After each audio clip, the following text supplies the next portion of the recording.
Hello, good evening বন্ধুরা। অনেক দিন পর চলে এসেছি আমি আর আমার দিদি জাকারিয়া স্ট্রিট যাব বলে। দিদি চশমা বানালো, তারপরে আমি আর দিদি প্ল্যান করলাম জাকারিয়া স্ট্রিট যাব। তার জন্য চলতে গেলাম, হাঁটতে হাঁটতে হাঁটতে হাঁটতে আমরা চলে যাচ্ছি জাকারিয়া স্ট্রিটের দিকে। অনেকটা হাঁটতে হয়েছে গো বন্ধুরা, 15 মিনিট। তারপরে দেখতে পেলাম এই সব লাইটিং। কী দারুণ যে সুন্দর জায়গা, একটু ক্রাউডেড কিন্তু খুব সুন্দর জায়গা। আমরা অনেকক্ষণ ধরে হাঁটতে হাঁটতে হাঁটতে হাঁটতে মেন জায়গাটা যেখানে আমাদের সব স্টল বসে সেদিকটা পৌঁছে যাচ্ছি। এই পাশে একটা দোকান দেখলাম যেখানে খুব রকম ভালো ফিশ ফ্রাই পাওয়া যাচ্ছে, খুব লাইন পড়েছে, প্রচুর লাইন পড়েছে দোকানটায়। এদিকে হালাল বিক্রি হচ্ছে, অনেক কিছু বিক্রি হচ্ছে। তারপরে এই যে হচ্ছে তোমার জাকারিয়া স্ট্রিটের মেন গেট, এর ভেতর দিয়ে ঢুকতে হবে। এখানে পাশে পাশে অনেক লোকেরা বসে খাওয়া দাওয়া করছে। আমরাও কিছু খাবো বলে এগিয়ে যাচ্ছিলাম, খুঁজছিলাম কি খাবো।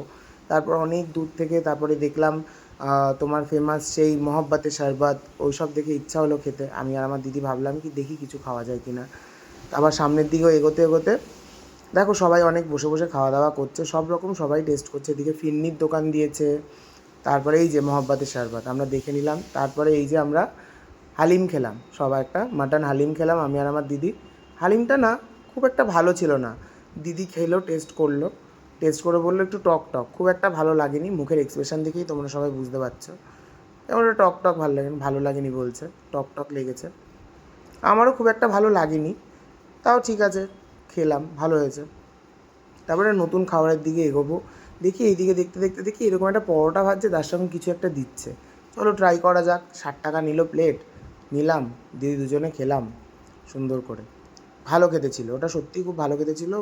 তারপরে দিদি বলছে খুব এক্সপিরিয়েন্স বাজে, এত ভিড় ওখানটা, ভালো খেতে ছিল।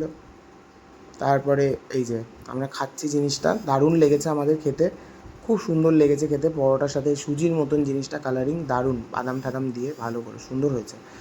তারপরে এই যে আমরা এবার বেরিয়ে পড়েছি, জাকারিয়া স্ট্রিট থেকে মেট্রো করে বাড়ি যাচ্ছি। দিদি আবার বিরক্ত হয়ে গেছে, পাশের লোকটা খুব জোরে জোরে গান বাজাচ্ছিলো। চলো টাটা, বাই বাই।